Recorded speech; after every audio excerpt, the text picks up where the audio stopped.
আজকে বর্ষপূর্তি উপলক্ষে এতটুকু বলতে চাই, যেই কারণে এই 36শে জুলাই হয়েছে, 36শে জুলাই আমরা বুকে ধারণ করে বলতে চাই, এই 36শে জুলাইয়ের জন্য যেই ভাই বোন জীবন দিয়েছে তাদের সেই রেখে যাওয়া কাজকে আমরা মৃত্যু সেটা বাংলাদেশে প্রতিষ্ঠা করার জন্য চেষ্টা করব ইনশাআল্লাহ।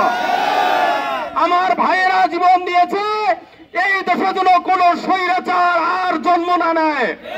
আমার বোনেরা তারা জীবন দিয়েছে এই বাংলাদেশ থেকে যেন সকল প্রকার অপসংস্কৃতি, সকল প্রকার অন্যায় অবিচার যেন ধূলিসাৎ হয়ে যায়, সবগুলো যেন বাংলাদেশ থেকে মুছে যায়।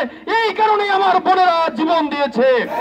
বাংলাদেশের আমার শ্রমিক ভাইয়েরা জীবন দিয়েছে, আমার ছাত্র ভাইয়েরা জীবন দিয়েছে, আমার হিন্দু ভাইয়েরা জীবন দিয়েছে, বিভিন্ন দলের বিভিন্ন রাজনৈতিক মতাদর্শের ব্যক্তিরা জীবন দিয়েছে।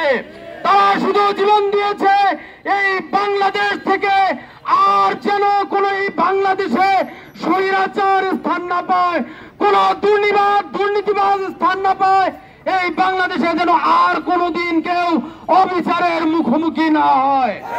সম্মানিত লালমনিরহাটবাসী, আমরা সেই সকল শহীদদের রেখে যাওয়া কাজকে আমাদের জীবন দিয়ে হলেও আমরা সেটা বাংলাদেশে বাস্তবায়ন করে ছাড়বো ইনশাআল্লাহ।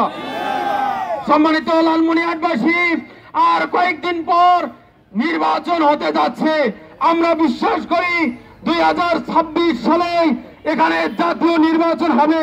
সেই জাতীয় নির্বাচন যেন সৎ যোগ্য ব্যক্তিদের পক্ষে হয়, সেই নির্বাচন যেন বাংলাদেশে দুর্নীতি মুক্ত করার জন্য হয়, সেই নির্বাচন যেন ফ্যাসিবাদের কবর দেওয়ার জন্য হয়, সেই নির্বাচন যেন চাঁদাবাজদের বিরুদ্ধে হয়।